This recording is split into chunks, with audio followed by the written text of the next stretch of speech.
All right. Well, hello, everybody.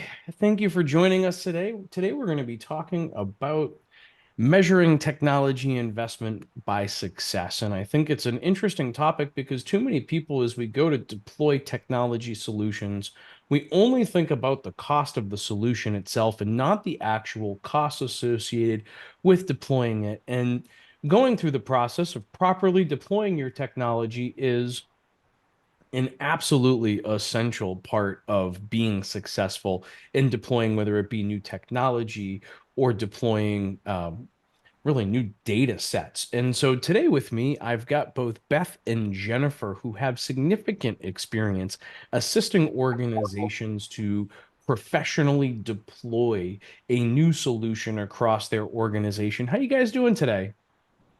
Great.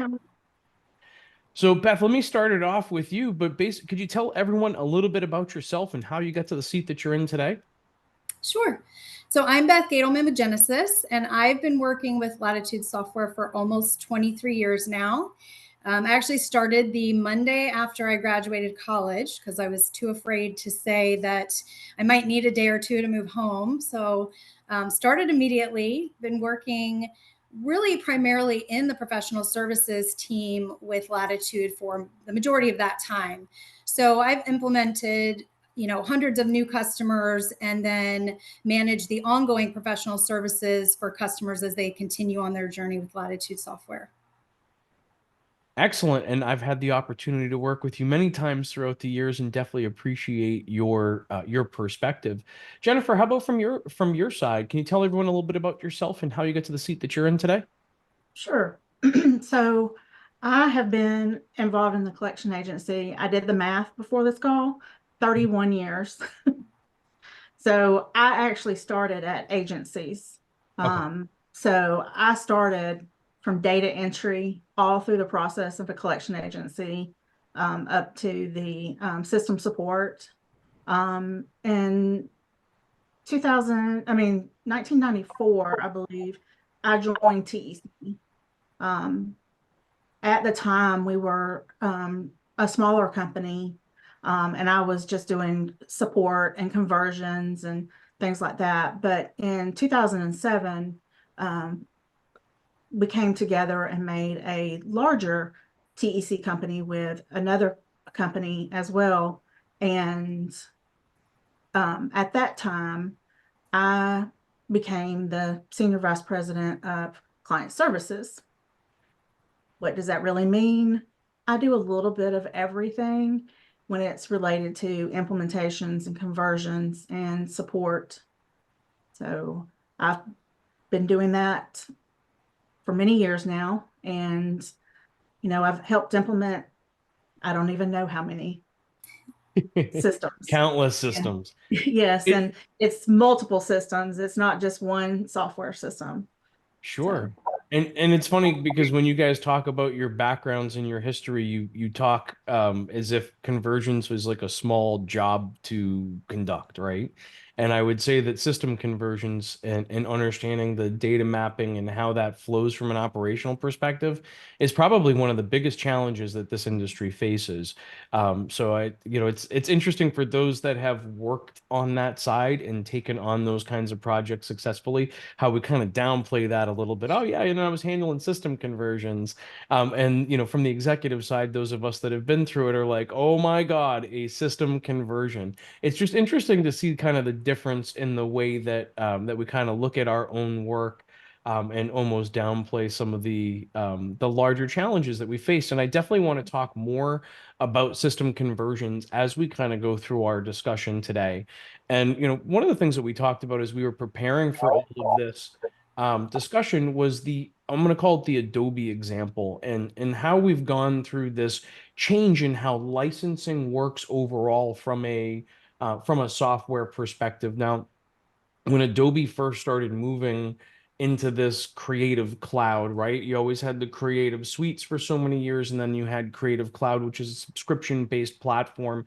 For me, that was the first time that I really got caught up in the subscription model might actually work. Prior to that, I was always against a subscription-based model because I did not understand the true value that I was able to get.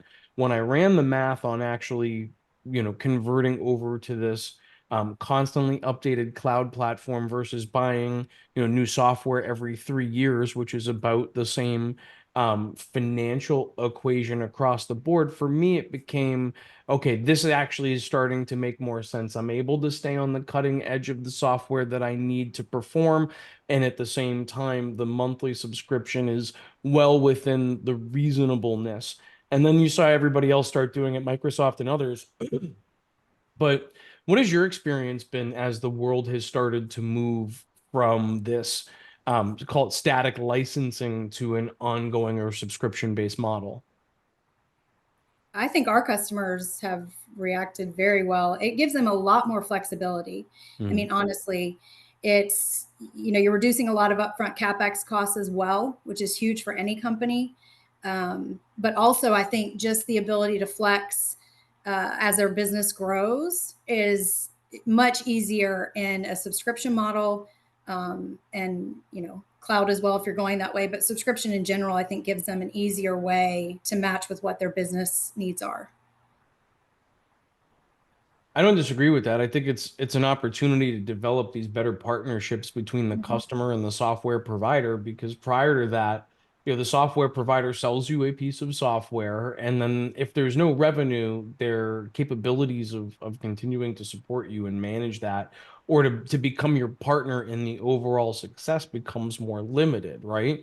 On the Mhm. subscription-based model, it creates a cash flow that enables the software providers to provide a better long-term service and to continue to develop that platform, because now they're incentivized to do that. Now, Jennifer, from your perspective, right, where you're not directly the software vendor, but somebody that kind of lives in between the lines of deploying that software, have you had any experiences with your customers or having to educate customers on the value proposition of moving off of a legacy licensing model?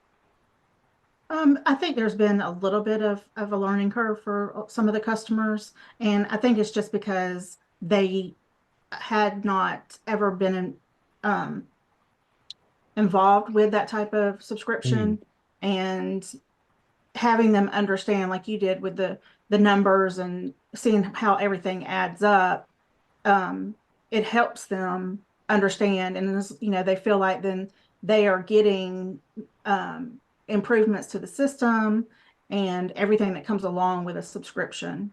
They feel mm. like it's more in tune with everything that will be changing in the years in the industry and things like that, and that encourages the software companies to keep up with that.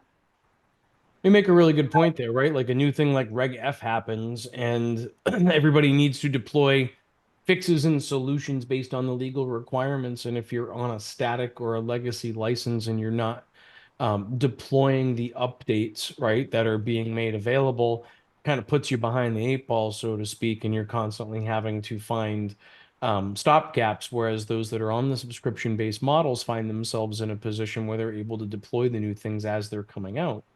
Now, to me, I'm always looking at that, setting a criteria for measuring success here. So, like, when I'm looking at that cloud-based platform versus a legacy-based platform, it's about being able to align those incentives between the software company and the end user clients, right? And setting up, what are we determining to be that measurement of success in using your piece of software? So for everything in our application stack across our entire organization, trying to understand, why do we have this? What is our actual measurement for success? Because it's not always gross dollars, right? It's not always that I can collect more dollars. It may be that I can reduce costs, or that I can redeploy FTE in other ways across my organization.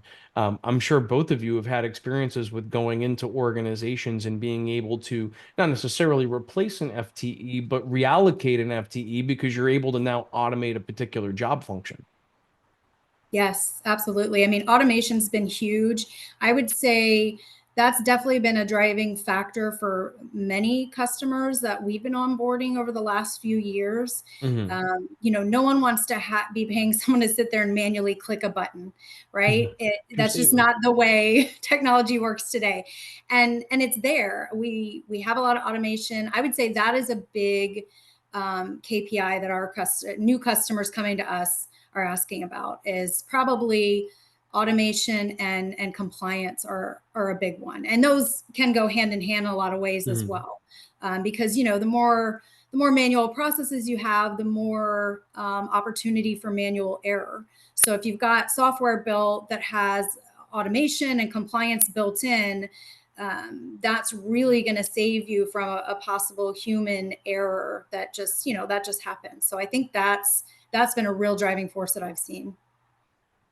And from my perspective, I agree with all of that. And one of the other items that I see a benefit for with customers is they can take on more business. Yep. Because it doesn't take their staff as long to do their day-to-day activities anymore. So they can grow their business or their company in ways that they hadn't planned because people didn't have time to do anything different. Yeah, and you can really operate on a 24-hour time window, right? We have a lot of customers that their nightly processes are tons of automation that used to be manually done. So I agree, Jennifer, that's a good point. You can get so much more throughput, and like you said, expand your business if you're capitalizing on all the automation that's available. It's about growing your capacity without growing your expenses. Right. So it's one of those rare opportunities where in the reallocation of those FTE, I can tell you in a number of situations where I've worked with a client that had a, let's call it a system record that's on lockdown versus an open system of record, right? And they've got two people that are sitting there manually entering the payments from their merchant portal into their system of record. And I'm going, you got two full-time employees that are specifically dedicated to this manual function, and then being able to write an automation script that's extracting that data from position A, dropping it into the system of record, whether it be through an import or an API. When you start moving that information over into the into the database automatically, that's two FTE that can now be doing something else. I mean, that's an increase to the capacity of your business without increasing. You're not adding anybody, right? There's no additional expenses involved once you've got that automation in place. So I think thinking about it from that format definitely provides some new perspectives. Now, when we're talking about licensing, we're kind of talking about we talked about legacy versus kind of the new subscription models. But I think we've really seen three models that have developed in terms of software sales across the ARM industry over the past couple of years, being the perpetual, the subscription, and the consumption-based models. Now, it still feels like everybody's got a flavor that works for their organization, so to speak. But like, what have your experiences been as these models have started to change and you're working with clients that are still measuring success in different ways? Have you found any ways to help the client understand the value attributes as compared to what they're getting from a licensing fee perspective? I'm not really sure that it would necessarily be based on specifically one of these items, but one of the things that a lot of the software companies are doing is when I think of the consumption, I know that that's a little bit of a different direction than I'm about to go in, is that with the subscription and the consumption, a lot of people, agencies are allowed to pick what parts of a software system they need instead of being given everything and having to pay for everything and not use all that. So I think as a result of these three new licensing things, it's taken the collection software company, they've taken a step back to see, what they are going to actually be able to provide and let the agency pick and choose what they need. That makes a lot of sense. I mean, I think you've got some organizations that are on a perpetual, call it a premise-based license, and they feel like that's the way of the future for them. But I think the cybersecurity risks are imminently increasing or exponentially increasing right now and causing new issues. Then you've got some that are on that subscription-based and then trying to right size subscription-based with a consumption model. Now, and for anybody watching that's leveraging the cloud, you see your somewhat flexibility in your bills, you kind of, or seasonality to your billings.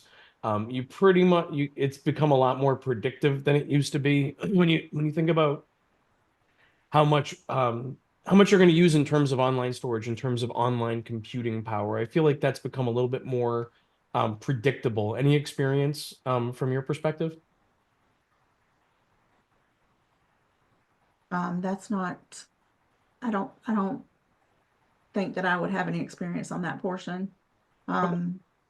Because we're not, from my perspective, we're not in that level. Mhm. Uh, that's more, we help them find the people that can help with that information, Okay. and provide them support within that area.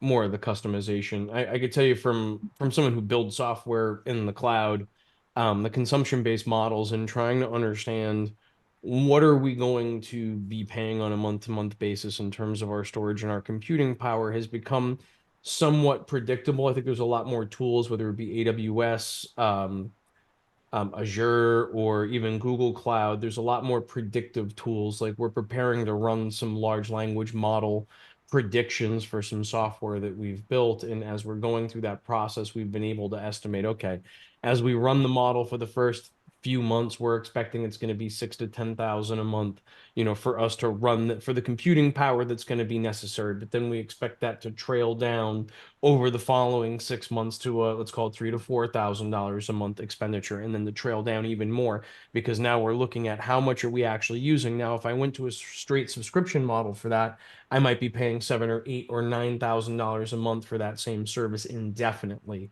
So that consumption-based model has given us a predictive ability to better control the outbound costs that we should expect when we've got that type of software or that type of large computing power problem that we're going to come across. Now, from a subscription base, to me, if you're going subscription based, having that support and understanding the support is key, right? The consumption based is more about covering your costs and being predictable in those costs. But for me, I don't know how any organization can expect to be successful in the deployment of new technology without tying into support services and getting the best knowledge. And we were going through the introductions at the beginning of this. Both of you mentioned, working through hundreds and countless system conversions and deployments of software. To me, to buy software from your company and to not leverage that knowledge, to me feels like a shortcoming in terms of reaching what I would consider to be successful deployment of a particular software system. I agree because, everyone's business evolves Mhm. and the software also evolves. So I think you're right that a lot of times I feel like there is a gap of planning for that long term support and professional services that'll be needed because most businesses of any size are going to need help from an SME at some point. Mhm. We have a lot of customers that will come to us for just more general consulting as well of every few years our bigger customers will come and say let's do some consulting and tell us are we using the software the most efficient way we can. We've scaled in this way or we're branching out into this type of business which is different for us. And we have the SMEs that can say hey, you're not taking advantage of this automation or this, and we can really help them continue to streamline because we don't want it to be a one time you implement and see some gain right on your business and Mhm. then you flatline. Like we want to continue to help the customers like see ongoing improvements, and that's like you said, that's why with the subscription model we continue to invest in R&D to stay aligned with all the compliance out in the industry, but also to continue to make the product better, more efficient, more automation, things like that. So I think that is important for people to plan for that long term. A lot of people will get an initial professional services budget for the one-time implementation, but they really don't factor that in longer term. And some of our customers really have started doing, they will reach out to us when they start to plan like their next fiscal year, and Mhm. they'll get estimates from us based on what they're planning to do. We'll feed them some PS numbers to put into it. And those customers have done, so well because they have that bucket of hours that's already allocated Mhm. to continue to work with us to make sure that they're getting the most out of the software. And I think that's been really a really good strategic move for a lot of our customers. Like being able to build on that is important, right? So like you Mhm. develop this professional relationship between two organizations and you get to know the individual people behind it as well. And as you're starting to deploy that technology, you can never get everything in the first shot. I mean, the systems are too big and too complex to enable that to, to really happen. So being able to bite size and continue to deploy or phase in deeper implementation of features, right? You might be able to deploy all the features in round one, but are you going to be able to truly optimize that until you've got the knowledge of actually working within the platform itself? So it becomes this self-fulfilling prophecy of updates and continual process. Right.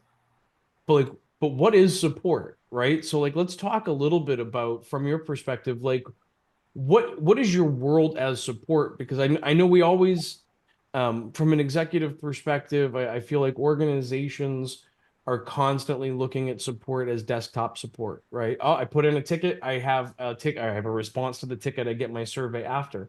But that's not what, I mean, to me, that's not what support is. From your perspectives, what is appropriate or what is real support from a software provider?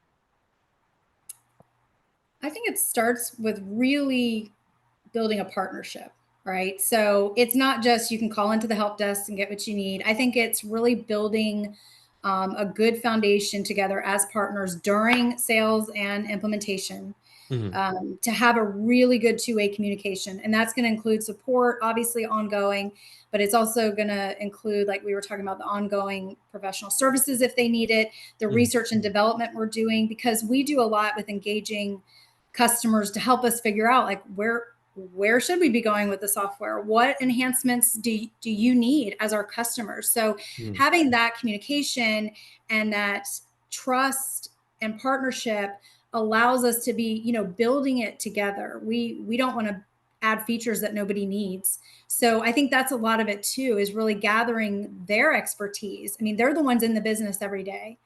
And we know a lot about it, but we're still on the software side. So we need someone that's out in the real world, working this every day to say, yeah, you know what, that's a more important feature to me than this one that you're talking about. So I think that's been big for us too, to lean on our customer community to give us feedback and help us like guide the direction of the software so that we're providing, the value that's going to impact the majority of our customers. I like that, and I've got a bullet point in here talking about what I called the comply arm method. And so the whole time that we had the comply arm compliance management platform, we had all of these customers that ultimately at the beginning of we'll call it the compliance era of receivables management, we had everybody working together without knowing that they were working together or who they were working with. So we always had an interesting methodology where we would tell our clients that, look, we'll make any update. Like, we love your new idea. We'll make any update to the system, and there's two different ways that you can make an update. Way number one is you can pay us to make that update, and our flat rate of whatever it was, $200 an hour for development time. We're happy to deploy this just for you. However, if we can deploy this for all of our clients, right? If we can deploy this platform wide, we'll charge you nothing for the update and we'll have it done in the next 60, 90, 120, Mhm. whatever the time period was. And I never, not even once in the 5 years that we owned that business, had a client that paid us to develop it without providing it for full participation.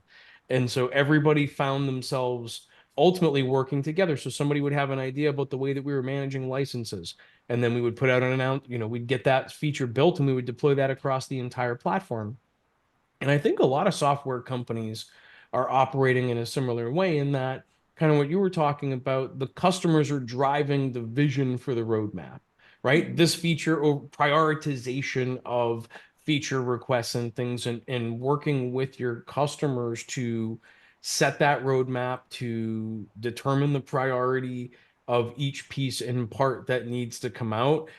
But that goes back to kind of what we were talking about at the beginning, which was creating a true partnership between Mhm. the software provider and the end users. Now, Jennifer, from your perspective, you kind of sit in between those two worlds, right? What's your experience been in terms of kind of being that support function and trying to educate both the customer and the software provider? You've got a unique position, right? Where you kind of sit in the Right. middle of those two worlds. Well, and I think it helps us because we speak both languages. Mhm. We speak the agency language and we speak the software language, and we can help bring those two together. Where, um, sometimes if you don't understand the type of business the client is working on, it might be a little harder to understand exactly what they're wanting. Mhm. And I think we can help interpret. And the opposite is the true. It's when something is provided from a software company and the customer's like, what am I going to do with this? So we can help, consult with them and help them provide solutions and options to use the new products. I like that. This in this world of constant improvement, as we talked about the subscription based models here, being in the middle there, have you found it difficult to kind of extract the need set for future features from the customer? And like, what's it like being the bridge between those two worlds? I don't think it's difficult to get that information because when you talk to an agency, and often they are constantly trying to come up with new ideas, Hmm. and they do like to share their ideas. And, you know, um, they like us to share ideas without sharing um, specific information on, what makes the secret sauce at one agency versus another. Hmm. But we can, tell them about a generic way of doing things. And so I think we're kind of that bridge that you talk about with making everybody work together, Hmm. to make sure that, you know, even from our perspective, we may find with another software company that is making a certain change and nobody else has thought of it. Hmm. So, you're in that weird area too of, what does this customer need from this software and what does this customer need from the other software? Hmm. So sometimes we have a little bit of difficulty with that. Um, but as far as the communication is always key, always from the beginning to the very end. That is the biggest thing with the working together that Beth was talking about and communicating. If there's not communication, it doesn't matter. It's not going to be successful no matter how much you pay for it. Sounds like you spend a lot of time translating, right? I do. Translating business requirements into tech requirements and back and forth. And that's not an easy process. I think that's one of the biggest attributes or value adds of a great support team, but often overlooked because people just assume that, you can give a business requirement to a developer and have that become a reality. No. If it And was then only if it was only that easy. yeah. Yeah, I think Jennifer and I, because we do so much similar work, you're absolutely right. I mean, one of the first things we do in our implementations now, which has evolved over the last few years, is we actually define vocabulary. Because Mhm. Jennifer, I'm sure you've seen this too. The customer says one thing, and in our software, that relates to X, but in their old software, it related to something completely different. So even terminology can be very different. And that's a hurdle some people don't think of. Mhm. But in just doing it this long, we've come to find out that we actually do need to establish like a common, almost like a common language of like, Yeah. keywords that we make sure we're all talking the same thing. Because Jennifer, I'm sure you've seen this. We've developed things in the past and delivered it. And we're like, yes, we hit this out of the park. This is great. And they're like, well, this isn't really what we asked for. And, once we dig in, it's like, because you were saying customer, but you really meant, this. And so I think that's been really important. And also with Jennifer, we work together as partners too. So not even just with the customer, but Jennifer and TEC is one of our partners. I mean, they bring us a lot of great feedback and a lot of great ideas. And we're very lucky to have that perspective. Like she was saying, they see all kinds of different softwares and they're getting Mhm. feedback across like a wider realm than we would necessarily get directly. And I think that's very helpful because they're also, a consumer of our product and they're implementing our product. And so their feedback's been extremely helpful and important. And sometimes they're helping us to get ahead of what, maybe needs to be in the software to accomplish something that they're seeing as a common request from customers. And a lot of times that merges in with what we've seen, but they do bring us things that like we haven't thought about, which I think is great. Proactively identifying challenges, Right. right? Getting out in front of We those don't and have to deal with later. but that's exactly what it is, defining a common language. I can't tell you how many times I've gone into a consulting project and been totally confused by what everybody's talking about because they're using a secret code, right? Right. And they're using abbreviations I've never heard of before. They're using shortcut language that makes all the sense in the world to them because they're having whole conversations about it. But an outsider sitting there is going, this doesn't make any sense, which also means that the same challenges are ultimately happening with their customers, whether it be whether you're looking at the customer as the consumer or the creditor, right? Or the creditor agency, law firm, whatever, right? The receivables firm, the challenges become fairly clear, right? If we're not all speaking the same language, we're fighting an uphill battle that we shouldn't need to fight. Right. So I love the fact that you're going through and doing that, not just a data dictionary, but a language, vocabulary of like, here's how we're going together. When we started writing policy and procedure many years ago with CompliArm, that's literally section number 1 is the purpose, section number 2 is the definitions. So that within the documentation and language that we were using or jargon that we were using was clearly identified and defined along with a link to why we're using that particular language, which gave us a common ground by which to have those discussions. But without the common ground of language, what do you got? Confusion. I just had a meeting this morning where we were discussing some training that was coming up, and the CIO was like, the first thing that we need you to teach us is the terminology. So I think a lot of them recognize it, because it does start to cause confusion on their side when we're asking questions and they don't know what we're talking about.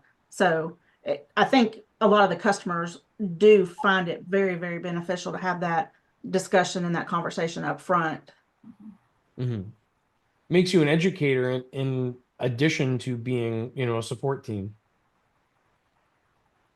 Right? Like there's some classware to that. Now, another thing that we've talked about here in terms of definitions and language is shelfware, which is something that I had never heard the term up until probably a year or two ago, but I definitely understand the concept here. So in the process of shopping for new software, how often do large organizations buy something, put it on the shelf, and never actually deploy it? I mean, what a waste of money. To buy a big, expensive piece of technology, software, or hardware and literally stick it on the shelf, which I think is probably a major frustration. I know, Beth, from your perspective, that's got to be a major frustration. And from Jennifer, from your perspective, that just means that they haven't properly identified a deployment plan or a deployment partner, because no IT team I've ever talked with in the history of the world has ever had enough resources or enough bandwidth, right, to do everything that they set out to do. Never, not once have I ever had a CIO tell me how much bandwidth or how much additional bandwidth they have available right now. So talk to me a little bit about, what your experiences have been with organizations buying shelfware, or maybe some of the tricks that you've used or methods that you've used for avoiding your customers falling into that pitfall. So a while ago when I said I'm not sure if this is the best place, but it kind of lines up with licensing as well. Definitely is the shelfware, where they are essentially forced to buy an entire system that they don't need.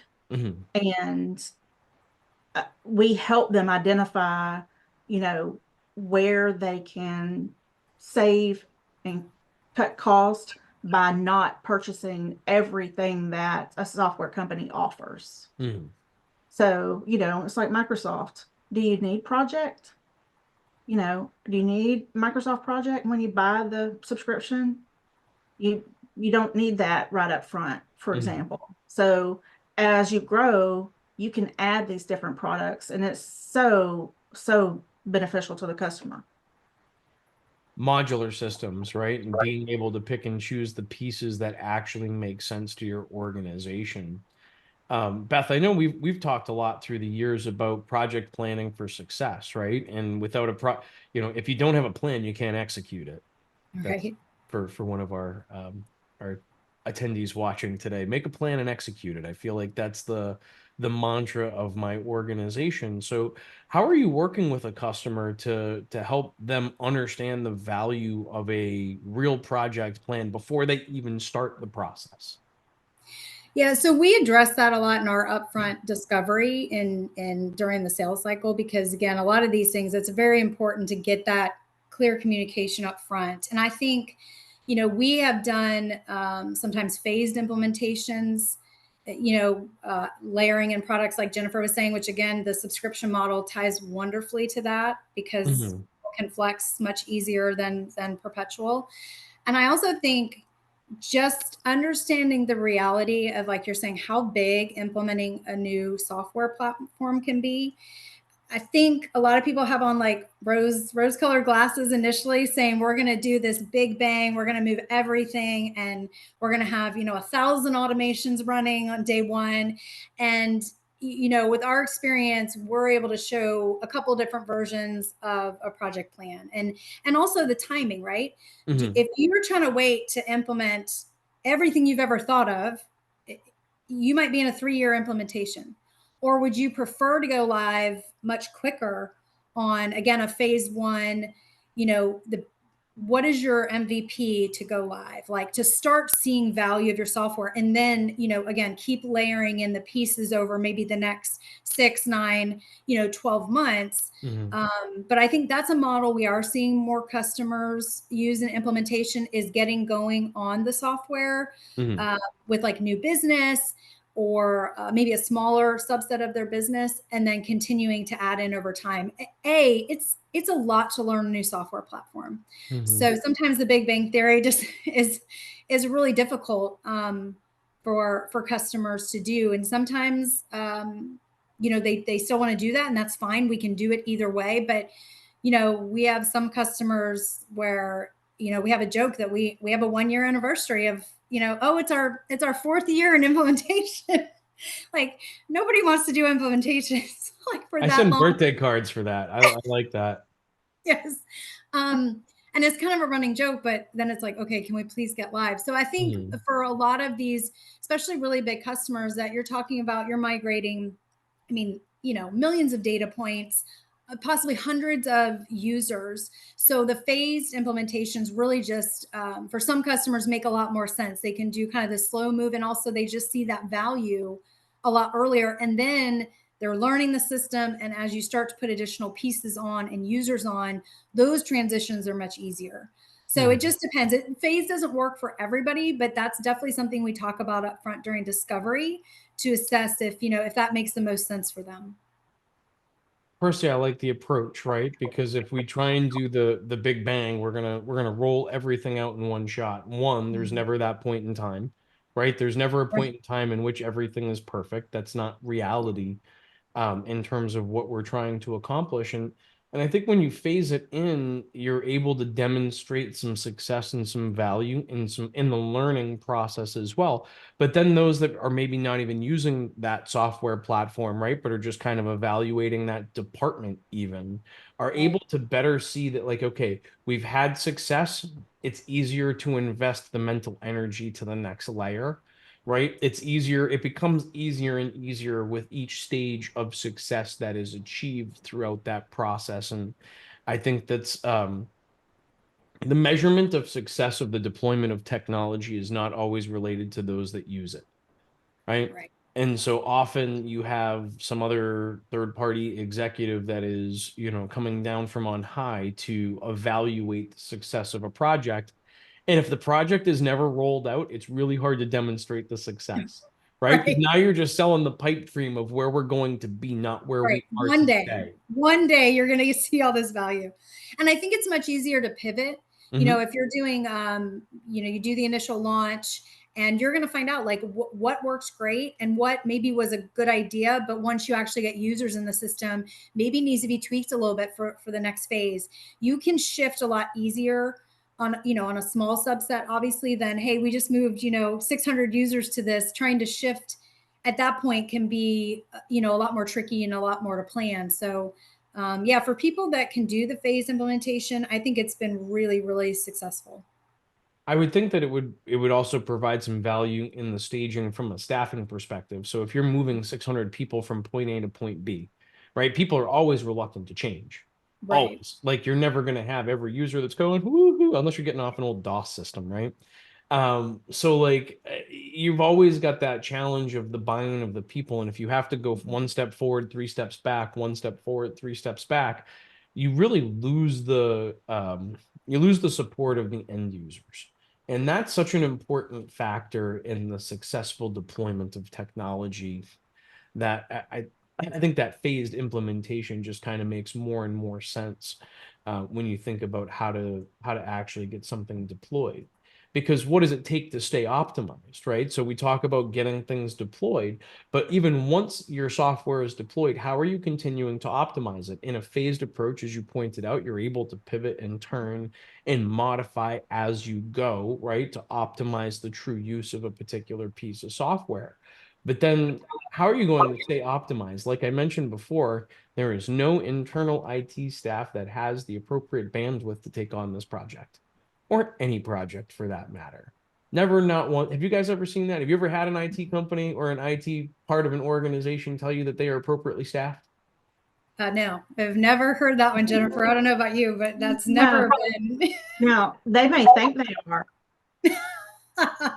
They may think they are, and we're like, okay, I've we'll heard see the how. rumor, but I've never actually seen it in reality, right? That they Yeah, have that bandwidth. And then the other thing is that they're never going to have that specific product knowledge, not the deep product knowledge. They may understand SQL, but that doesn't mean that they're appropriately equipped to understand and how to stratify the information that's flowing through a major system like that. Whereas, right, like Jennifer, from your perspective, you've got experience across all of these different platforms in the deployment and application of that technology. And Beth, your detailed knowledge of Latitude is unparalleled. So from that perspective, right, like how are you interacting with the IT functions of an organization to demonstrate that value? Well, I think it goes back to what we were talking about originally of trying to help customers plan for those long-term partnership Mm-hmm. with ongoing training. And we do, and I know TEC offers this too, but we do in-depth developer training on some of our products, right? It's not just Mm-hmm. necessarily, end user functionality of how do you click through screens, but it can be much more strategic training on, we're going to get in and learn the nitty gritty about your business and where you're trying to go and how do we help you get there? Because you're right. There's a lot. I mean, we have a lot of customers that get extremely knowledgeable about the software and they become SMEs in their own right. They really do. Some people really embrace it and they're very technical and they can do it. But the one thing that we're always going to have is we also know, what are we looking at for the future? What's Mm-hmm. coming along? And in working with the customers to try to understand what they need, if they're coming to us, we can offer that consulting of saying, you're trying to get here by the end of the year or in the next 18 months. Well, guess what? We have this coming out in the software. So let's kind of merge this together and or put it in the software. We can kind of pivot on what we're developing to see how we can support customers' needs. So I think planning for that, knowing most customers need some level of ongoing professional services. It's just going to happen. You're also going to have turnover. I think this is one of the biggest challenges we see with customers. A lot of our customers have one Latitude guru that Mm-hmm. is on the project team, One learns master. it all. Yeah, never writes anything down. Mm-hmm. And guess who gets the call when that person leaves unexpectedly? And they're like, can you please come in and help figure out everything this person customized and did that is not written down? Nobody else knows it. and they end up paying us a lot of money to try to figure out what was going on. Mhm. So I also think planning, how you're going to maintain the knowledge, have multiple layers of knowledge and documentation. This is just something, and I know, Jennifer, you've seen this too. It's so hard to take the time to do documentation. But never in my life have I ever found a document I wrote and been like, I wish I hadn't wasted the time. I'm always so happy when I'm like, I did it. I wrote it down. So now I know exactly what 6 months ago, a year, because it is hard. Mhm. Everyone wants to move fast, especially when you're putting a lot of automation in place. I think that's a big one where people just kind of go, well, it's out there, it's kind of developed. But trying to figure out how all that plays together, if that resource leaves, can be very challenging. So I think also just planning out how you're going to maintain knowledge about what you've customized in the software, how you're using the software, and where that's going to be documented for the next, people that come into your organization. That's very important. I love that statement when you talk about documentation. I am such a stickler, and maybe it's my compliance background, but I'm such a stickler for documentation, even in like testing new data, right? If I'm going to test a new data set, I write a fifth grade science experiment document, right? Here's my purpose, my hypothesis, the experiment, the results that I'm looking for, and then ultimately the results achieved from the experiment and next steps, if any. I know how simple and how crazy it sounds that I'm like, yeah, I literally went and grabbed an old fifth grade, science report and said, here's how I'm going to do it. But just in writing that down, and then let's say that, it takes 30, 60, 90 days to go through the process of evaluating something, right? Or allowing data to happen over a period of time for that experiment to truly be run. But then being able to go back and be like, what was the original point that I was trying to get to here? It takes you off of this flying by the seat of your pants, and it puts you in a position to where you have a plan, and it becomes a lot easier to execute on that plan if you wrote it down. Or when Right. you have to go make a modification to an automation, and now you've got to kind of wiggle your way through, how did I set up this automation to begin with? What language did I use, right? And the commonality of that language, because what you called, start today, you might have called beginning last week. And now Right. you've got this discrepancy between the two worlds, unless you've got some documentation to go with it. Yeah. It's incredibly important. And, we've seen it really, especially, when you look in the future of you're going to upgrade your software. Mm. Well, for anyone, which is most of our customers that are building in customizations, that are really making the software their own, when you're doing documentation and you're putting the time in up front, you're also building your use cases for your upgrade. You're building your path to make sure that all your customizations that were there before the upgrade are there after. So I think it's doing the documentation up front gains you so much on the backside. Jennifer, I think you've seen this too. People calling in a panic, going, "Can you please help us figure out what's going on in our system? Because so and so left, and we don't know what's happening. But every account's moving to this desk twice a day. We don't know why." So it's a big one. That is usually a gap. Yeah. They call in and say, hey, so-and-so left. Can you document our entire system? Sure, we sure can. Yeah, it takes Yeah. a lot longer when you have to come in from the outside to do that, right? Now you're Oh, talking about exponentially more time to actually write the documents. Well, yes. we still don't know the original reason why it was done. And we've had this asked. We actually did, with a customer, spent months documenting a whole system of automations. And Hmm. then they came to us and they said, well, why was it done like this? And I'm like, I don't know. I know your business a little bit, but why people made that decision 3 years ago and put that in, like, I don't know. So I think it's also important, like you said, Adam, document what was the business reason for this at the time? Because, Hmm. again, 2, 3 years down the road, when you are evaluating, making changes, and a lot of times that means evaluating what's in place today. Hmm. And nobody remembers why, most people are not going to remember why was that decision made 3 years ago, and is it important now or no? Maybe it no longer applies. But I think having that associated with, major customizations is always helpful, because again, that person may not still be there to ask, and it really helps later on just go, oh yeah, if that's why we did it, we don't need it, or we can change it. It doesn't apply anymore. Where's your change management log? That's what I want Right. to know. Where's your change management log? All of us have a changing management policy within our organizations. Where's the log? I want to see it. I Yep. I ask that on the regular, at least once a month within my organization to make sure that it's being tracked and done. And so I do find myself going back to look at documentation where I pretty much already know the answer. But I always try to make it structured and systematic as much as possible. I believe, actually, I have the book right here. But for those of you that haven't read it, they gave it out at DCS last year. It was called Data Leveraged, and this was by one of the attorneys at Actuate Law. And within that book, I have a quote that I read at the beginning of every consulting project, which basically says that structured data is the future, and unstructured data, right, using spreadsheets to track things requires that there always be one master of the information, right? And then they control it all. So unless you're going to use structured data to manage your change management policy and other things, how can you ever expect it to be done correctly if it's only held by one master with one key? Right. Well, and that is very important when in an agency you have individual departments doing their own thing and not having that one source of information. You know, that that would be very, very helpful. And, you know, from my perspective, we do a lot of conversions. The amount of time that you could save in a conversion if you had your current system documented would be unbelievable. Oh, yeah. That's very true. A lot of people spend a majority of the first couple months of an implementation just trying to get their hands around what they use today, why they use it. And so that's a really good point, Jennifer. Yeah. Yeah. You ask them, can you make a list of what you do every day? And, you know, they don't even know because they've gotten such a habit of doing it and it's just so automatic, they're going to be missing things. So it I had seems, one test. Oh, go ahead, Jennifer. no. I said it seems like a lot of work, but there are a lot of benefits to it.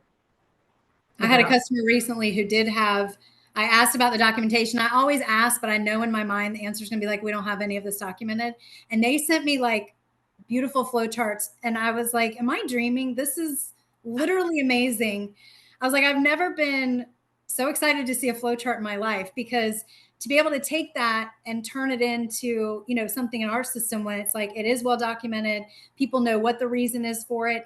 It made everything so much quicker, so much smoother. And we could take that and say, now here's how we're going to, make it more efficient, automate it. It's not going to be exactly the same, but yeah, knowing what you do today, it's incredibly important.